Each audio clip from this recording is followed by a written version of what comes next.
complications from the virus. Less than 0.2%, 0.2% of the coronavirus deaths have occurred in those under the age of 25, and most had underlying conditions where there was a problem.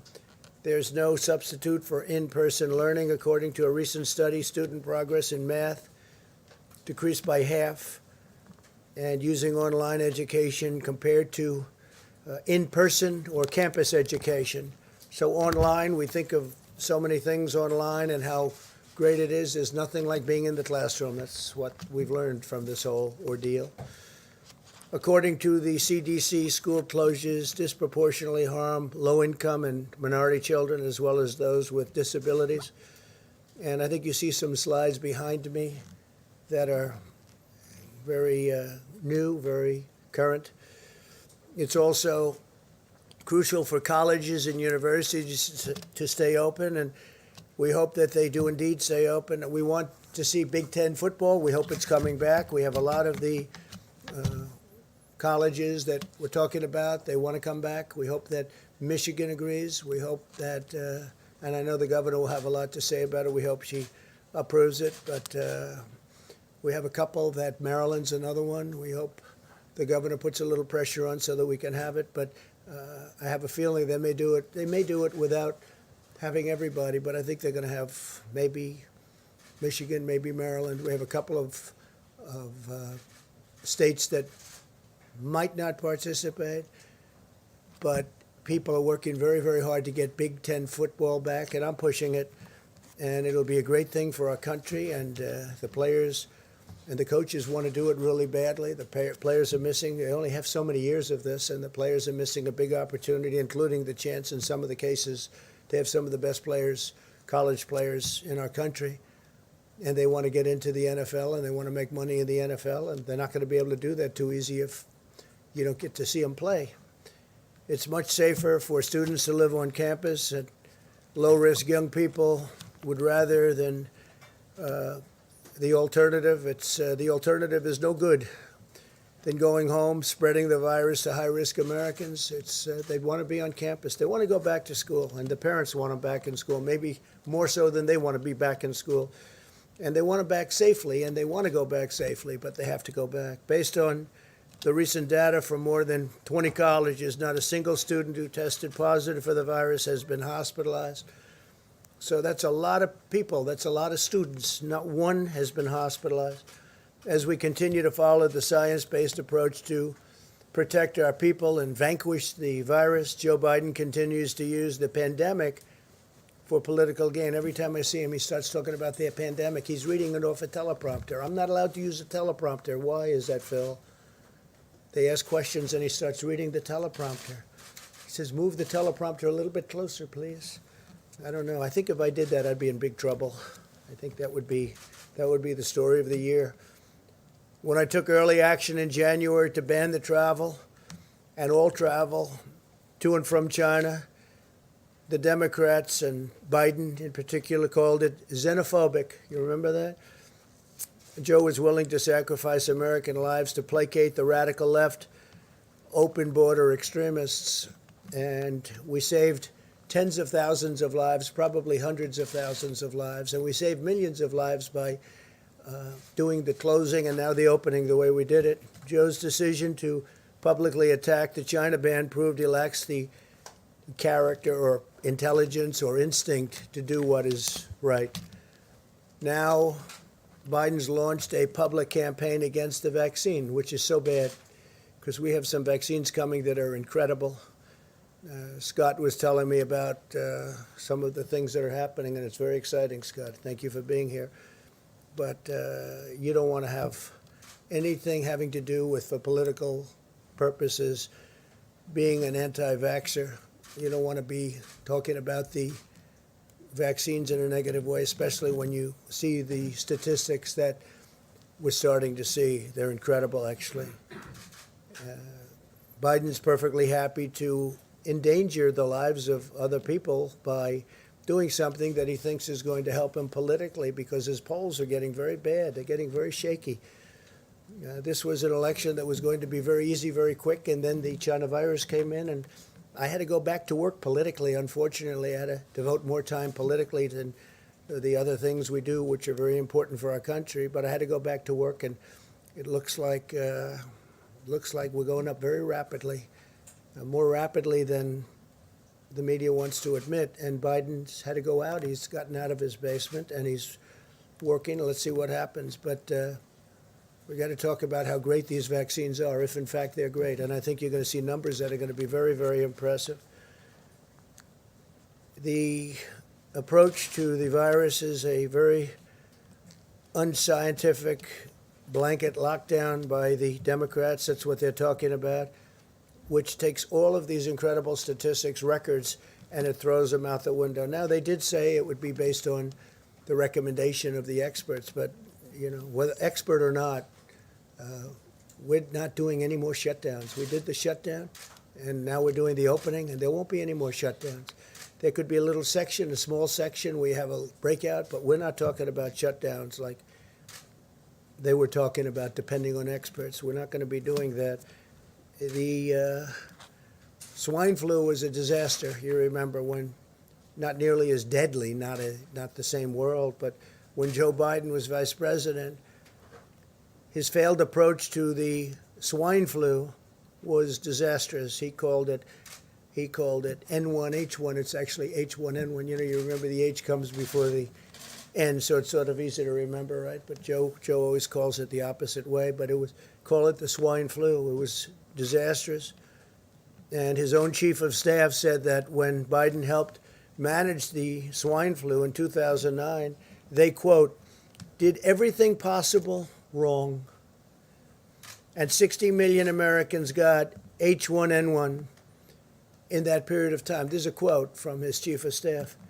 And it's just purely a fortuity that this isn't one of the great mass casualties events.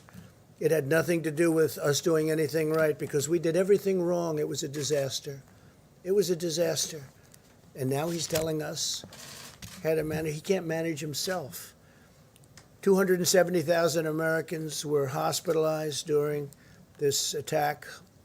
The outbreak was so rampant that the Obama administration told states to stop testing. We don't want any tests because they don't want to show all of the things that tests show. By the way, we're setting a record on testing.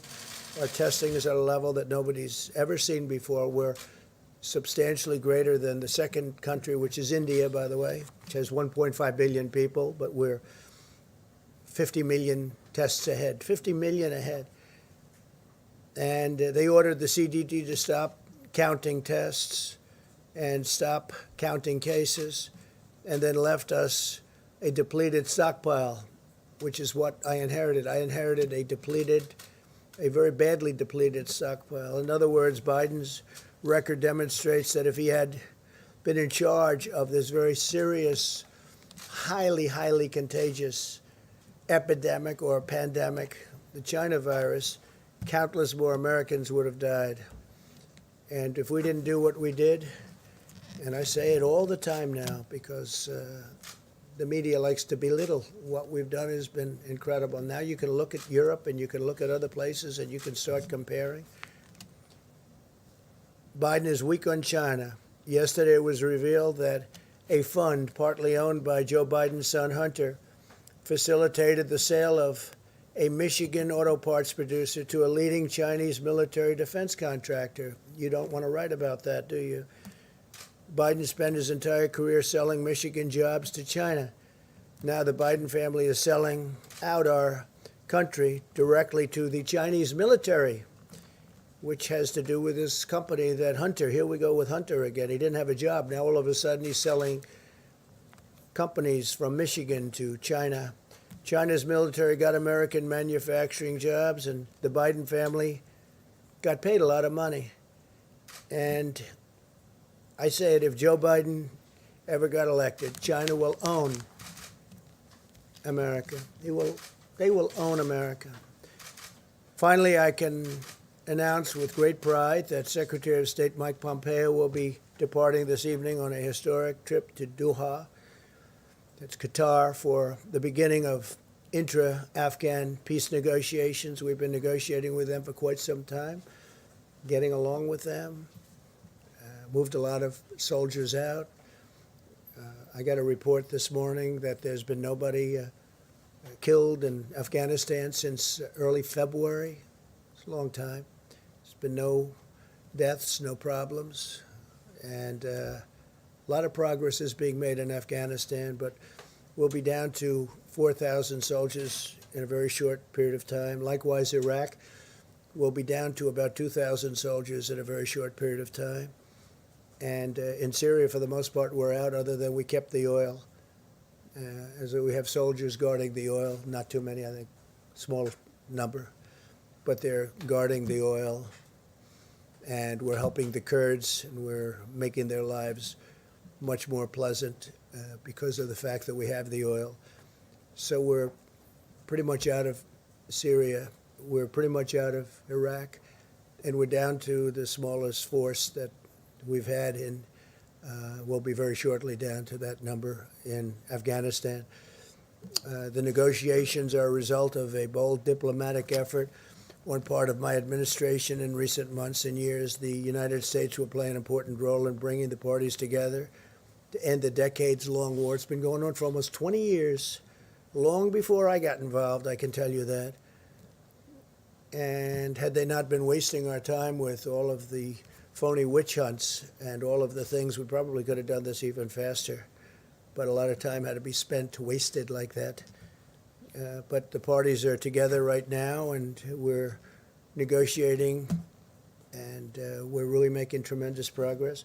Next week at the White House, we'll be having a signing between UAE and Israel, and we could have another country added into that, and I will tell you, countries are lining up that want to go into it. As you know, UAE is headed by a very, very highly respected gentleman, and respected by everybody. And he's a warrior, too. He's a great warrior. And Mohammed's very excited about this, and you'll be hearing other countries coming in over a relatively short period of time. And you could have peace in the Middle East. I think what ultimately will happen is you're going to have quite a few countries come in. The big ones are going to be coming in. I spoke to the King of Saudi Arabia, so we're talking. We just started the dialogue. And you'll have them come in, and I think two things are going to happen. Iran will, if we win the election, Iran will come and sign a deal with us very, very rapidly within the first, I would say, week, but let's give ourselves a month, because their GDP went down 25%, which is like an unheard of number, and they'd like to be able to get back to having a successful country again. So I think that'll happen, and I think very importantly, the Palestinians will get back into the fold, and when they see all of these countries that frankly have been supporters of the Palestinians, very big supporters and certainly financial supporters. As you know, we used to pay the Palestinians $750 million a year, and I ended that some time ago on the basis that they didn't seem to want to make peace, and we'll think about it once we have a deal, but I've ended that quite a while ago. I'm frankly surprised they haven't been to the table earlier.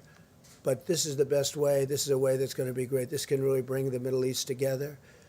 And again, since February, we haven't had a death in Afghanistan, that's a record for many years, not a death.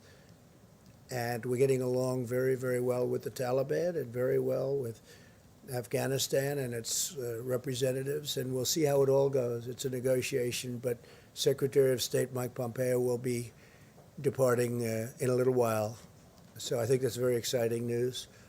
And a lot of people thought that my natural instinct is war. No, my natural instinct is actually peace. When we were on the debate stage, people used to say, will it be 1 week or 2 weeks before President Trump gets into a war? But that's not. I did rebuild our military. We have a military that $2.5 trillion, new jets and rockets and tanks and ships and a lot of things we have. We have the newest, best military we've ever had. So hopefully we won't have to use it. Our nuclear program has been put into gear like never before. And in particular, hopefully, we won't have to use that, because that's a whole new level of destruction, and we never want to, just have to pray to God we never have to use that. All right, please, John. Yes, thank you, Mr. President. Why did you lie to the American people, and why should we trust what you have to say Such now? a terrible question, and the phraseology. I didn't lie. What I said is we have to be calm. We can't be panicked. I knew that the tapes were, these were a series of phone calls that we had, mostly phone calls. And Bob Woodward is somebody that I respect just from hearing the name for many, many years, not knowing too much about his work, not caring about his work. But I thought it would be interesting to talk to him for a period of, calls. So we did that.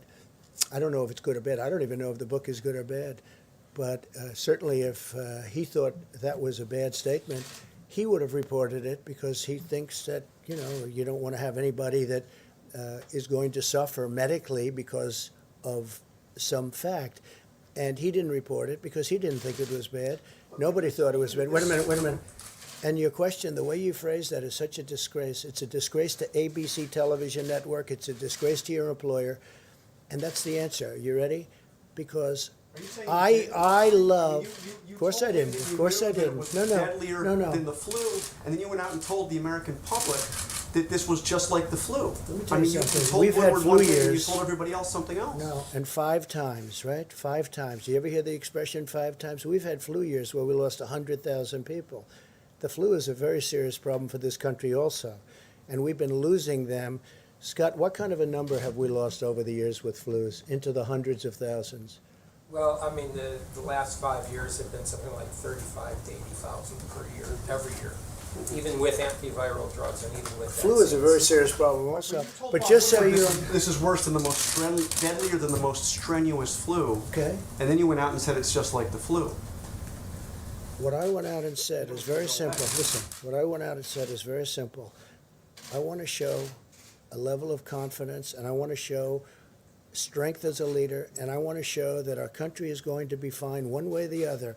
Whether we lose one person, we shouldn't lose any because this shouldn't have happened. This is China's fault. This is nobody's fault but China. China should not have allowed it to happen. Whether you have one person, 180,000 people, or 2.5 or 3 million people, which it could have been very seriously if we didn't make the moves. And when you look at the opposition where they said, oh, why did he put the ban on? Dr. Fauci said we saved hundreds of thousands of lives by putting the ban on China and then ultimately putting the ban on Europe. There was no lie here. What we're doing is we're leading, and we're leading in a proper way. And if, frankly, somebody else was leading it, they wouldn't have closed it. If you look at Nancy Pelosi, you look at Cuomo, you look at de Blasio, you look at Biden, months later they said there's no problem. They're talking about me. Months later. And before any statement was made, you have to remember, I put the ban on China. So obviously, outwardly, I said it's a very serious problem. And it's always a serious problem. That doesn't mean I'm going to jump up and down in the air and start saying, people are going to die, people are going to die. No, I'm not going to do that. We're going to get through this. And we're right now, I hope, really think we're rounding the final turn. And a lot of good things are happening with vaccines and with therapeutics. But there's no lying. And the way you asked that question is very disgraceful. Phil, go ahead, please. Go ahead. Yeah, I do think so. Mr. I think we did a President. great job. I think we did a great job. And the people that did such, our generals, our admirals, Mike Pence, all of the people that have worked so hard, and now Dr. Atlas, and all of the, Dr. Fauci, Dr. Birx, they should be respected for the job they've done. So you won't And you downplay it haven't- again. You won't downplay it again, because you said you downplayed it. That's what you told me. All I'm doing is, no, I don't want to jump up and down and start screaming death, death, because that's not what it's about. We have to lead a country. We're leading a great country, and we're doing a great job. And the people that have done such a good job should be given the kind of credit that they deserve. We possibly have done the best jobs when you start looking at what we're doing with the vaccines and therapeutics and ventilators. We had no ventilators, John. We make thousands of ventilators now a month, and we're supplying them to the whole world. The job we've done is the best job. And don't give me any credit. Give the people that have done this the credit. They've done a great job. Yeah, Phil, go ahead. Yeah, Mr. President, you talked about the need to stay calm and not jump up and down and scare people. A lot of other world leaders were calm German Chancellor Angela Merkel was very calm as she presented information to the German people so that they could stay safe and protect their families. So why, as you, as President of the United States, did you not level with the American people? Did you not share the information that you knew at the time in real Well, time? I don't know what Angela's doing, but if you look at the European Union right now, they're having breakouts like you've never seen before, and frankly, their numbers are at a level that are much worse than the numbers here. We have done much better than the European Union. I just read you numbers that are not good on their behalf, and that are very good at ours, and we have rounded the final turn, and we're going to have vaccines very soon, maybe much sooner than you think. Listen, maybe much sooner than you think. But we have done a phenomenal job. And the people that have done this job, including the American public that's had to put up with a lot, with the lockdowns and all of the things that they had to do, they have to be given credit. They have to be given credit. But you knew this Please, was go a ahead. deadly virus. You knew it was airborne. You knew on February 7th, you told Bob Woodward how it transferred from person to person in the air, how deadly it was. Why did you not come to the podium and Well, calmly let me tell ask you the this. people If what Bob happened? Woodward thought that was bad, because this is stuff that everyone knew, there's a report that I have here someplace where China said it was airborne earlier than the statements I made. People knew it was airborne. This was nothing. This was no big. When I say it was airborne, everybody knew it was airborne. This was no big I thing. know that in February. Well, read the reports. China came out with a statement that it was an airborne disease. I heard it was an airborne disease. I assumed it early on. The fact is, there has to be a calmness. You don't want me jumping up and down, screaming, there's going to be great death, and really causing some very, very serious problems for the country. If Bob Woodward thought what I said was bad, then he should have immediately, right after I said it, gone out to the authorities so they can prepare and let him know. But he didn't think it was bad, and he said he didn't think it was bad. He actually said he didn't think it was bad. The only one that said it was bad or thinks it was bad were the fake news media, because they take it and they try and put it a certain way. If Bob Woodward thought it was bad, then he should have immediately gone out publicly, not wait 4 months. You know, he's had that statement for 4 months, maybe 5 months. He's had it for a long time. It was a series of taped interviews, mostly by telephone. Quick ones, not long ones, quick ones. And I did it out of curiosity, because I do have respect, and I want to see. I wonder whether or not somebody like that can write good. I don't think he can, but let's see what happens. Yeah, please. Thank you, Mr. President. We're just about 50 days out from the election, and we haven't seen a lot out of the Durham investigation yet. Yeah. Where is that? And do you have confidence in the investigation? Well, I can't tell you that yet. I have to see. I'm not involved in it. I purposely stayed uninvolved. I'm, I guess, considered the chief law enforcement officer of the country. I could be involved if I wanted to. I thought it would be better if I wasn't. I think it's better if our great attorney general handled it. He has Durham, who is a very, very respected man, and we're going to see what it is. I can't tell you that. I can See tell more you this. I indictments? can tell you this. They lied. They cheated. They leaked. They got caught. They spied on my campaign. Never in history has there been anything like this. And I guarantee if the roles were reversed and I was on the Democrat side, people would have been in jail at the very highest level. People would have been in jail for 2 years already.